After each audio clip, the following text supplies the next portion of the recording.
la transaction s'effectue dans les marchés de nuit? Les transactions, le problème c'est que les gens sont focalisés qu'il y a un marché et ce marché-là, il n'y a que dans la nuit. Les marchés spirituels, c'est dans la nuit comme dans la journée. La délivrance de ces messieurs-là, pendant que j'ai prié pour lui, des choses que j'ai vues, je n'ai jamais vues jusqu'à aujourd'hui. Le monsieur s'est transformé en un boa, le monsieur s'est transformé en un chien avec une grosse tête pendant que j'ai prié pour lui. Et le monsieur s'est transformé en un grand vautour.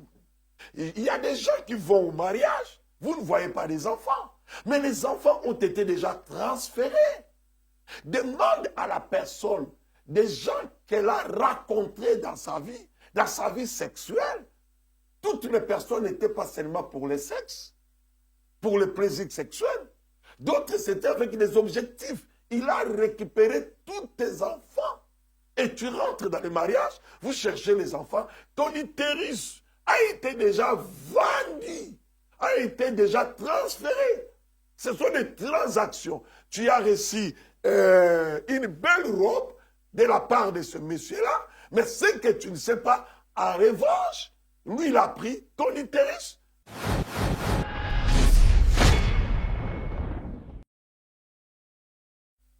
Bonjour, bienvenue sur Casarema, la montagne de l'Éternel. On est toujours ravis d'être en votre compagnie. Et cet après-midi, je reçois pour vous celui que l'on appelle le chirurgien qui opère sans anesthésie. C'est vrai que être opéré sans être anesthésié, ça fait extrêmement mal. Mais il y a de ces opérations-là. Laissez-moi vous dire, pour ceux qui ne savent pas, ce sont des opérations importantes à faire absolument sans anesthésie. Par exemple, je me souviens, il y a plus de 20 ans, il y a une personne qui devait se faire transplanter de la moelle épinière parce que cette personne-là est en train de souffrir d'un cancer du sang et il fallait prendre la moelle épinière de son frère et transplanter ça chez lui. Donc, c'est une opération qui se fait sans anesthésie parce que l'anesthésie peut parfois compliquer certaines choses. Ça peut aussi apporter des choses un peu compliquées. En bref, c'est ça. Mais c'est une opération qui est très douloureuse pour la personne chez qui on récupère cette moelle. Et puis après, il faut aller mettre ça chez le récepteur. Donc, le donateur, lui, il subit cette opération, c'est sans anesthésie. Et donc, dites-vous bien que ça fait tellement mal qu'il faut vraiment aimer la personne pour qui vous voulez donner cette partie de vous pour pouvoir faire cette opération parce que ça fait extrêmement mal. Alors, posez-vous bien la question, s'il faut qu'on vous fasse cette opération-là sans anesthésie pour quelqu'un, ça sera qui? Je reçois l'homme de Dieu, l'apôtre Oscar Bola Kanda, docteur. Avec lui, nous parlerons de la transaction spirituelle, comment ça se passe, qu'est-ce que c'est et de quelle manière, en fait, on peut faire des transactions. Et pour les sceptiques qui se demandent est-ce que ça existe même des transactions spirituelles, et évidemment, ça existe et on va en parler tout de suite avec l'homme de Dieu. Bonjour, l'homme de Dieu, docteur, apôtre, psychologue, psychiatre. Chirurgien. Bonne année, papa. Bonjour, prophétesse, évangéliste, Madame Lise Manzambi.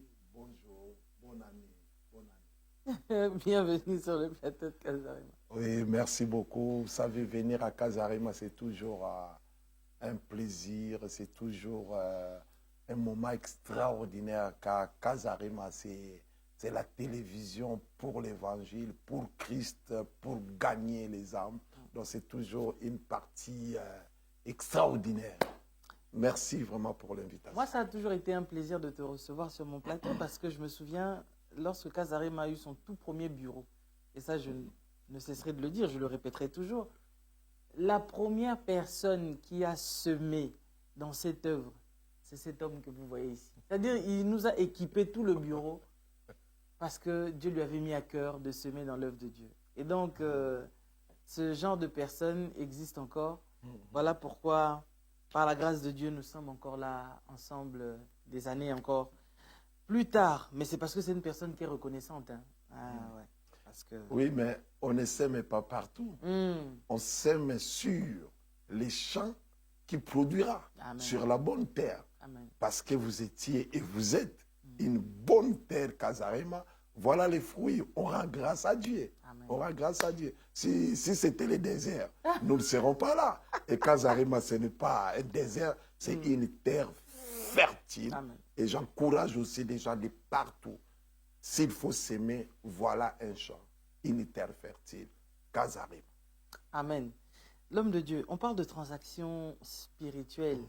Et les personnes très spirituelles, hautement spirituelles, savent très bien que les transactions spirituelles existent.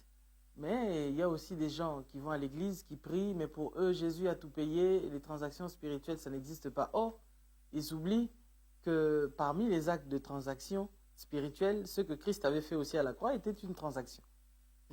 Est-ce qu'on en parle? Oui, merci. Je crois que c'est un sujet très profond et très vaste. Car le monde physique dans lequel nous vivons est sorti du monde spirituel. Si vous ne connaissez pas le monde spirituel, il vous serait difficile de vaincre sur la terre des hommes.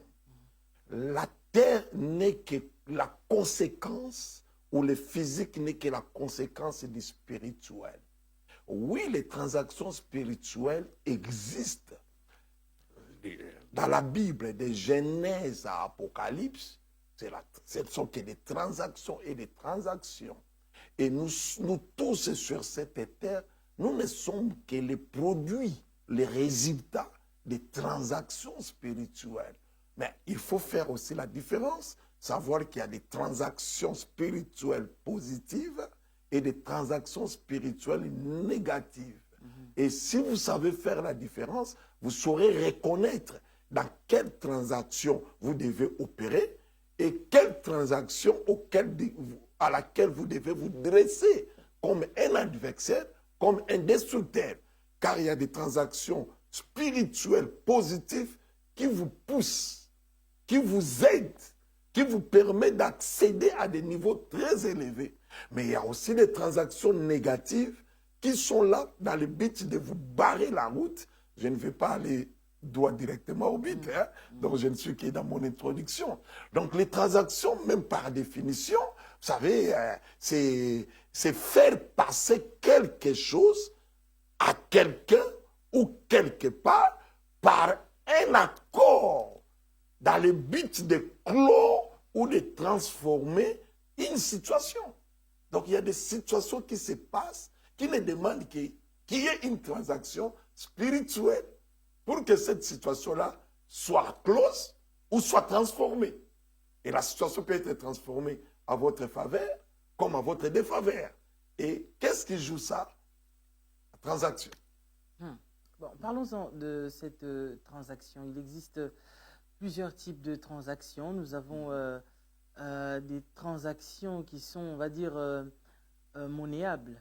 Oui. C'est-à-dire, bon, de toute façon, dans la transaction, même en dehors de la monnaie, c'est tout ce qui est transaction, c'est un transfert. Tout à fait. Hein? C'est comme ça qu'on peut appeler un échange. Oui, exactement. Autrement dit. C'est-à-dire, on n'échange pas que l'argent. On peut échanger comme ces deux prostituées. L'une perd son enfant et puis échange contre l'enfant qui était vivant et elle dépose son enfant mort.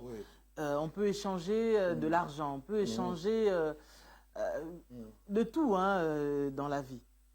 Alors, quand on parle de la transaction spirituelle maintenant, est-ce que dans cette forme de transaction, on peut tout transférer, c'est-à-dire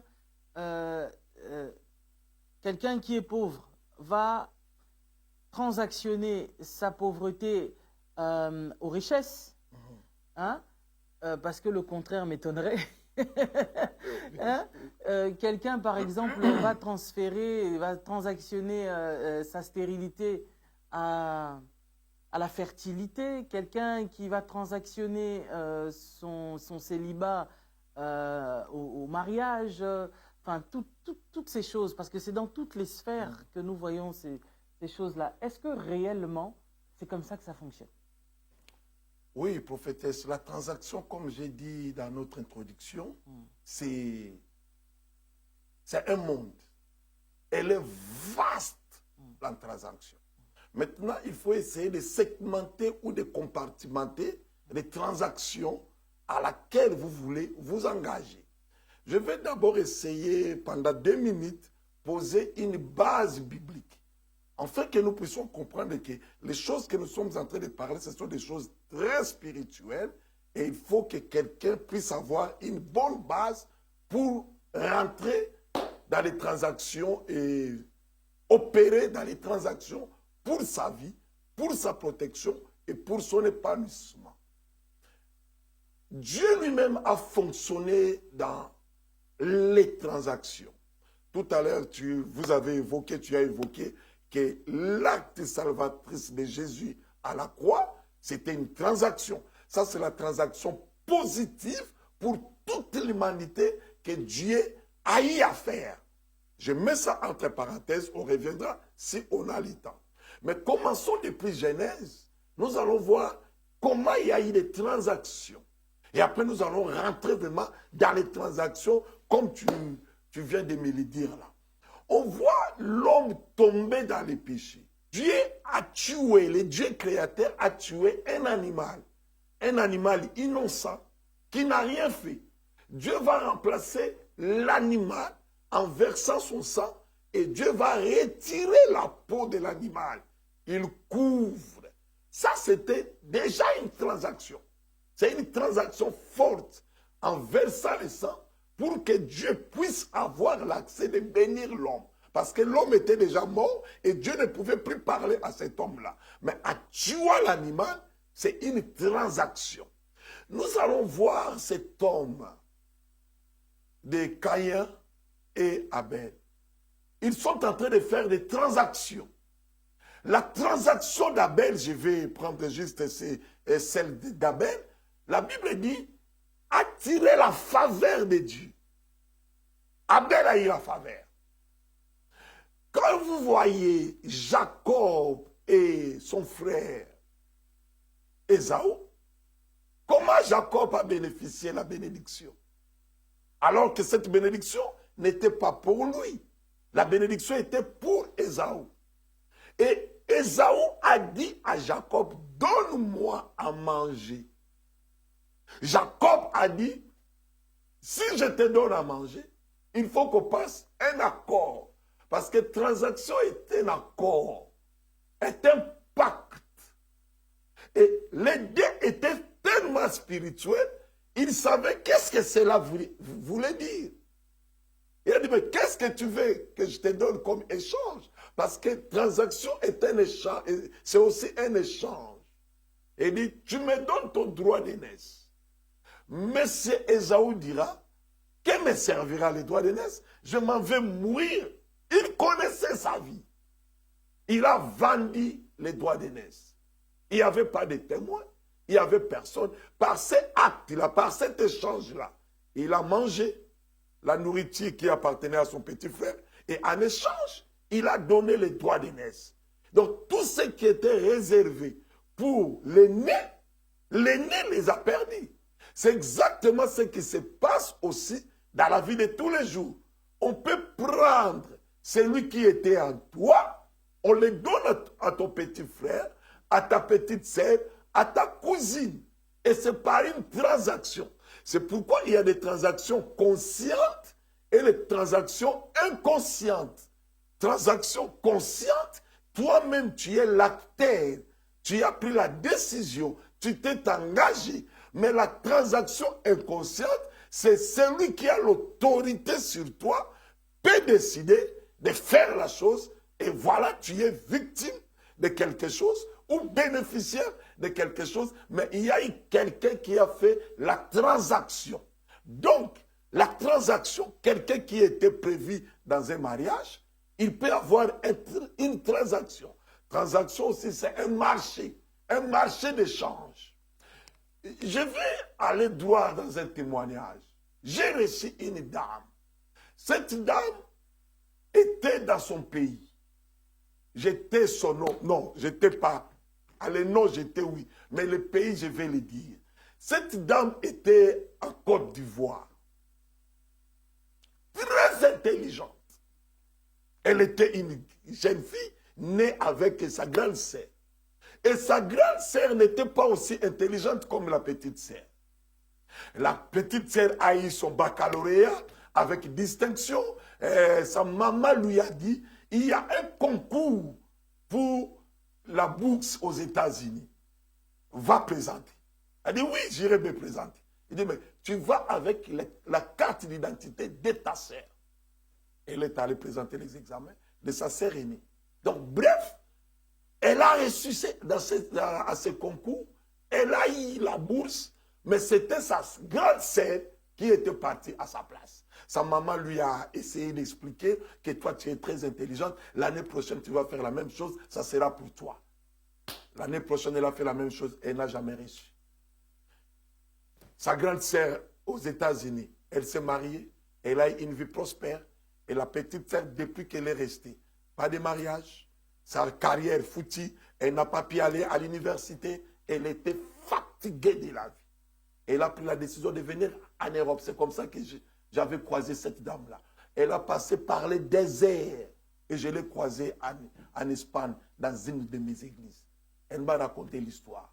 Quand j'ai prié avec elle, j'ai fait court pour te remettre la parole. J'ai vu que sa sœur utilisait son étoile. Je lui pose la question, comment expliquer que je vois une dame qui te ressemble? Qu'est-ce qui se passe? Je l'ai vu avec 3 enfants. C'est alors qu'elle m'explique la situation. J'ai dit, mais il y a eu un transfert. Je fais bref. J'ai fait le travail avec cette dame-là. De l'Espagne, elle est venue à Paris. J'ai fait le travail. Elle est retournée en Espagne. Elle a récupéré son mariage. Sa sœur a perdu le mariage dans lequel elle était. Dans lequel elle était. Pourquoi? Il y a eu une transaction. Les transactions se font. Tu peux avoir une maladie. Ça, c'est un cas que j'avais eu ici. Beaucoup de gens connaissent ces personnes-là. C'est tous ceux qui sont des Paris, des Parisiens ou des Français ici. Cet homme était un homme de mystique.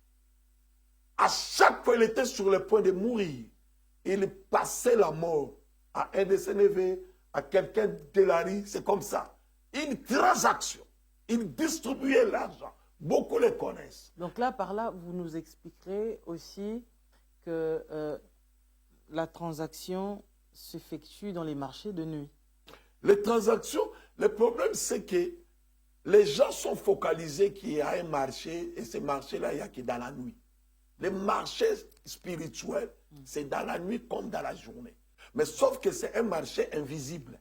Voilà. Donc, au lieu de parler de marché de nuit, là, vous êtes limité. Parlez plutôt de marché invisible. Parce que les gens ne pensent que le marché spirituel ne se fasse que la nuit. Non!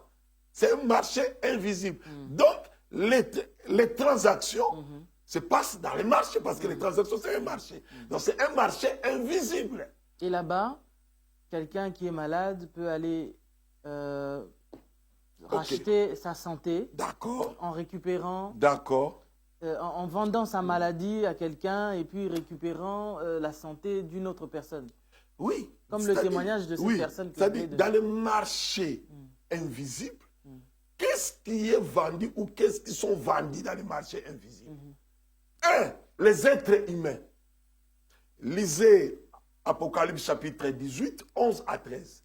Les êtres humains sont vendus dans les marchés invisibles. Ce que vous appelez le marché de nuit. Mais moi, j'appelle ça marché invisible. Parce que ce marché-là existe aussi dans la journée. Sauf que les gens ne voient pas ça parce que c'est un marché spirituel et invisible. Le corps humain, tu vois quelqu'un marcher là, le corps avec lequel il marche, ce n'est pas un bon corps. Le vrai corps est déjà dans le marché. C'est pourquoi tu vois quelqu'un tomber raide, il meurt. Quelqu'un lui a frappé, juste une petite baffe. La personne tombe et ne se relève pas. Parce que son corps a été déjà vendu. Son corps était déjà au marché. Quand son corps sera acheté au marché, la personne dans le monde physique tombe mère. Les organes, les parties du corps sont vendues dans les marchés. Comment je peux appeler ça? Les étoiles ou, je prends les mots simples, les chances, les mariages sont vendus. Les diplômes. C'est pourquoi tu vois quelqu'un avec un grand diplôme, mais il n'arrive pas à trouver le travail. Parce que son diplôme a été déjà vendu. Comme le cas de cette dame que j'ai donné le témoignage avant que tu m'arrêtes. Cette dame-là, son mariage, ses enfants ont été transférés. Il y avait une transaction que sa maman avait fait. Et à la fin, quand je lui ai demandé d'appeler sa maman s'est fondue à larmes.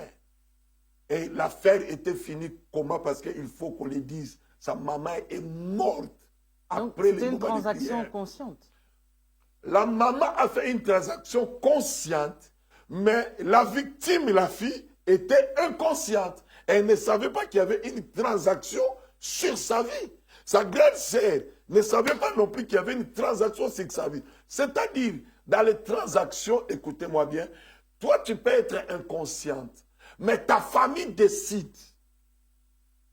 Ta famille décide. Ton père décide. Ta maman décide. Ton oncle décide que les enfants de la tante seront prospères.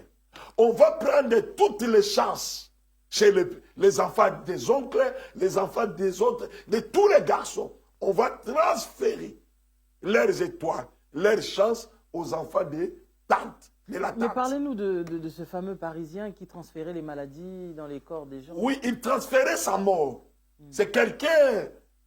si je cite son nom, tout le monde le connaît. Même ceux qui sont aiguisés peuvent savoir de qui je parle. Et un jour, il tombe malade. Sérieusement. Il habitait partout, Canada, France, un peu partout. Il avait beaucoup d'argent, beaucoup. Un millionnaire. Et il tombe malade. Son fils, qui était un de mes enfants à l'église, m'appelle. Et il dit, papa est malade. Papa est presque mourant. Je ne voulais pas me rendre parce que je n'avais pas l'autorisation divine. J'ai dit à mon fils, oui, ton père est mourant, fais le travail, tu connais, aide ton père à recevoir Christ, et tu sais ce travail-là fait. Parce que je ne voulais pas me rendre pour une raison que je vous réserve cela. Je ne voulais pas me rendre. Bon, je suis le chirurgien, je peux dire à la raison. Les médecins tellement avaient beaucoup d'argent, ils donnaient aux gens de 60 000, de 50 000. Moi, j'ai dit, bon... Les échanges. Oui, mais il faut qu'ils voient le pasteur à qui il a donné à des 50 000, à des 100 000. Moi, je n'ai rien ici et je ne vois pas qu'est-ce que je vais aller. Et quand mon fils m'appelait, j'étais en retraite à l'église. J'étais tout seul. Et après, quand j'ai dit à mon fils, ok, fais le travail, tu peux l'aider à recevoir Christ, c'est bon, on a clôturé. 3 minutes après, 5 minutes après, l'Esprit du Seigneur est descendu sur moi. Dieu m'a dit, voilà pourquoi je ne voulais pas que tu touches l'argent de ce monsieur-là. Parce que le monsieur m'avait appelé à des reprises. Quand il était encore dit, appelle ton pasteur, j'ai autant pour lui. Je voulais aller, Dieu m'a dit, n'y va pas. La deuxième fois aussi, après quelques mois, je crois après quelques années, il m'a encore rappelé. Dieu m'a dit, n'y pas aller. Et quand je suis retourné à la retraite, dans ma prière, Dieu m'a dit, voilà pourquoi je t'avais interdit de toucher à son argent. Donc c'est le genre de gens, ils te donnent l'argent. Après, oui, mais c'est quelque chose. Bon, parce qu'on n'a pas trop de temps. Donc c'est ça exactement. Il te donne, toi tu vois l'argent. Mais c'est que tu ne sais pas, il y a une transaction. C'est pourquoi dans le monde spirituel, il n'y a rien pour rien. Quand vous recevez le témoignage de ce monsieur-là, de ce papy-là, et toi tu crois que vous sortez juste pour le plaisir du corps, non!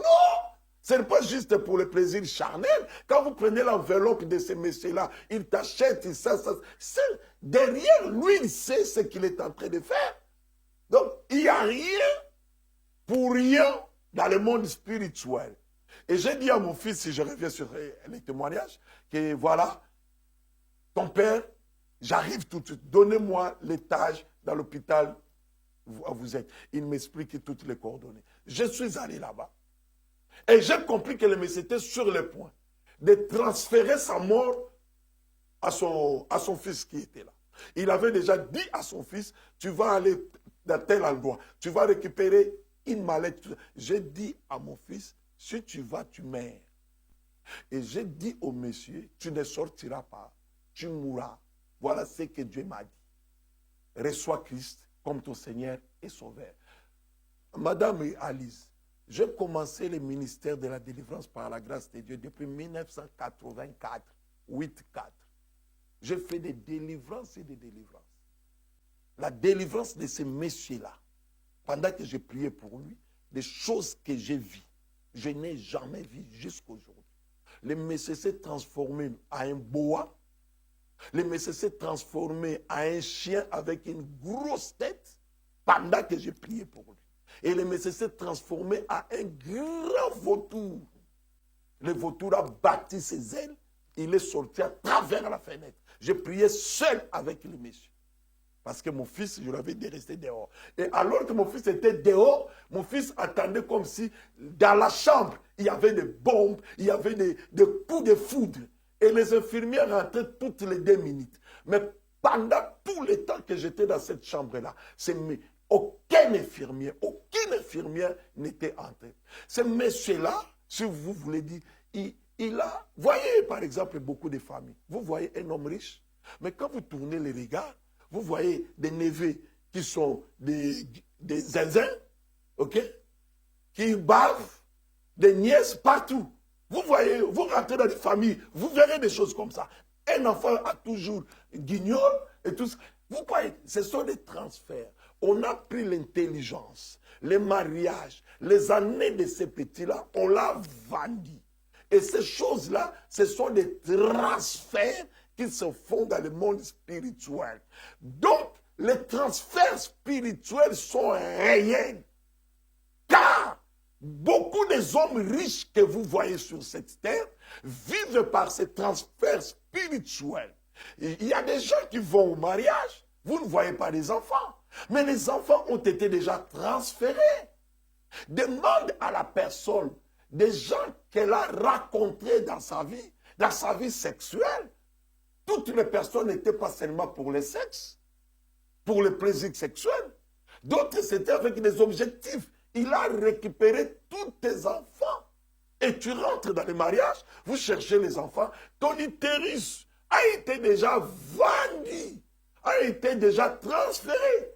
Ce sont des transactions. Tu as reçu une belle robe de la part de ce monsieur-là, mais ce que tu ne sais pas, en revanche, lui, il a pris ton utérus, a vendu ton utérus. Ce sont des transactions qui se passent. Là, je parle de transactions négatives. Donc, il y a des diplômes qui sont vendus, qui sont transférés. Quelqu'un avec un gros diplôme, mais il n'arrive pas à trouver du travail. Vous vous posez la question, pourquoi? Mais celui qui a supporté ces études-là, peut-être c'est un oncle, c'est une tante, c'est un frère, un cousin. Et le cousin a fait la transaction. Toi, tu prends le diplôme, moi, je prends ton intelligence. Son diplôme-là a été vendu. Le monsieur est un gaillard, mais soulard, qui vous posez la question, mais comment ce monsieur, qu'est-ce qu'il fait? Qu'est-ce qui ne va pas dans sa vie? Il est licencié, bac plus 7, bac plus 15. Mais ça a été transféré. Donc les transactions sont réelles. Mais écoutez, il y a une façon où vous pouvez arrêter les transactions.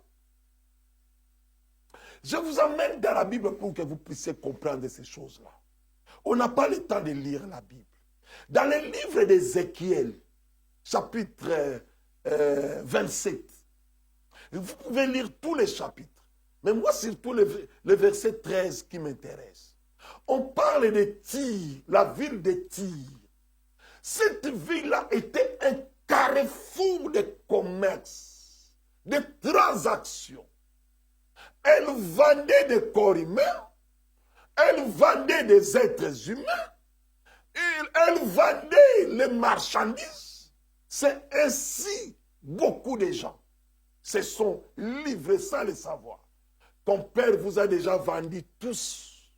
Ce sont des transactions spirituelles. Je peux continuer avant-ci. Bah oui, c'est très intéressant. Je pense que plusieurs personnes sont peut-être en train de se faire déjà une idée par rapport à ce qu'ils disent et se posent la question à savoir si leur vie n'a pas été un objet de transaction. Mais tout à l'heure, vous avez dit quelque chose d'important, qu'il y a des personnes, parfois, vous constatez qu'ils ont une certaine vie avec de l'opulence, mais il y a toujours un ça ne va pas, des enfants malades, des ceci malades. Mais l'homme de Dieu, oui. Aujourd'hui, on entend dire qu'il y a des niveaux et niveaux de transactions. Oui. C'est-à-dire aujourd'hui, quelqu'un peut avoir une certaine puissance maléfique et autres. On ne parle pas de ceux qui partent quand ils ont un problème. Ils vont dans un village quelque part là-bas au Bas-Congo. Ils ont un papa là-bas qui efface leurs histoires et tout ça. On ne parle pas, ça c'est des petites choses. D'accord. Mais il y a des gens aujourd'hui, ils n'ont pas besoin que leurs enfants soient malades, ils n'ont pas besoin d'avoir un cousin, un neveu qui soit malade, mais ce sont des personnes qui sont d'une très haute dimension. Ça maintenant, c'est quel type de transfert que ces gens-là font? C'est leur propre âme, ils vendent, enfin, comment on peut comprendre? Gloire soit rendue à Dieu pour cette question. Parce qu'aujourd'hui, ce n'est plus tellement une question de tuer qui que ce soit qui existe dans d'autres dimensions. C'est très fondamental. C'est très, très fondamental. Ces genres de dimensions spirituelles font aussi des transactions. Je vais vous expliquer. Quand vous voyez les orphelinats, quand vous voyez des maisons de retraite, quand vous voyez des catastrophes dans des villes, dans des milieux reculés, où les gens sont dans des catastrophes et sont dans le manque, dans l'attente, vous n'avez pas remarqué que des people descendent apporter le secours? Vous n'avez pas remarqué que des personnes fortunées courent vite là-bas? Ils vont sponsoriser, ils vont construire des maisons et on acclame, on dit c'est un bon geste. Mais ces gestes-là, ce sont des transactions. C'est là où ils vont donner pour recevoir. Donc, beaucoup des gens qui sont victimes des transactions ne sont pas forcément les enfants de la maison. Ce sont aussi les enfants de l'extérieur à qui il a donné quelque chose. Les transactions sont faites. À qui il a confié quelque chose, les transactions sont faites. C'est comme ça. Donc, beaucoup de cadeaux que les gens donnent dans des organismes, dans des orphelinats, dans des maisons de retraite, chez les veuves, chez les délaissés, chez les abandonnés. Vous pensez toujours que c'est la générosité? Beaucoup, ce n'est pas la générosité.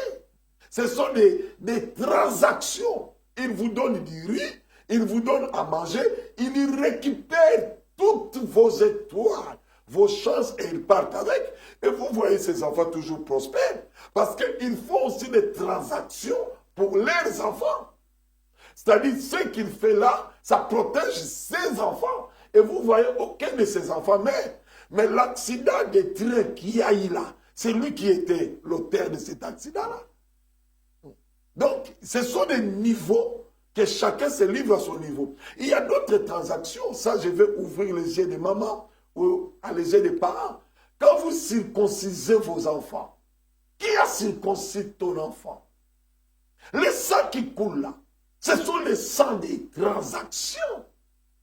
Donc, si n'importe qui connaît les domaines spirituels, peut circoncire votre enfant, il récupère d'abord les frais, les honoraires, après il récupère le sang de ton fils qui sera vendu dans les marchés.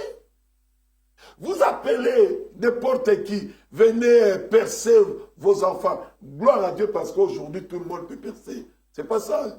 En tout cas aujourd'hui avec la modernisation, tout le monde peut percer les oreilles des enfants à des filles. Mais avant, où ceux qui sont dans des villages reculés, dans des endroits reculés, en perçant, ce sont des transactions.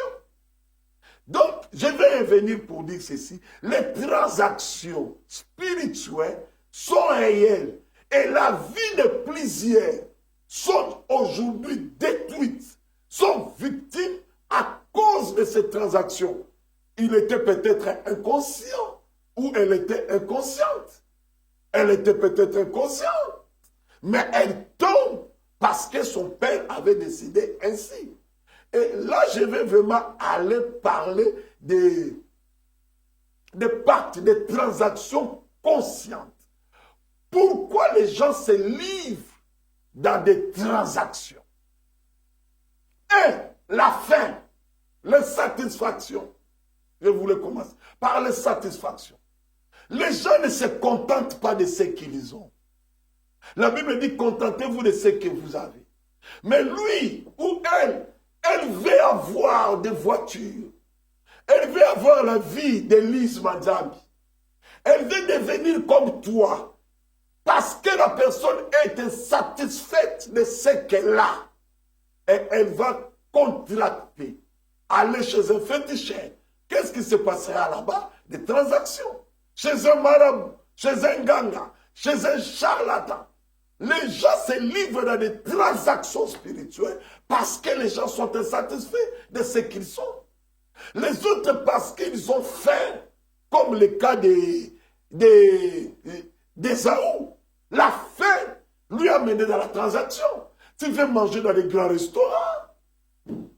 Tu veux satisfaire ta faim, la faim des habits, la faim des voitures, la faim des immeubles, la faim que tu as au fond de toi. Ça te pousse à des transactions conscientes.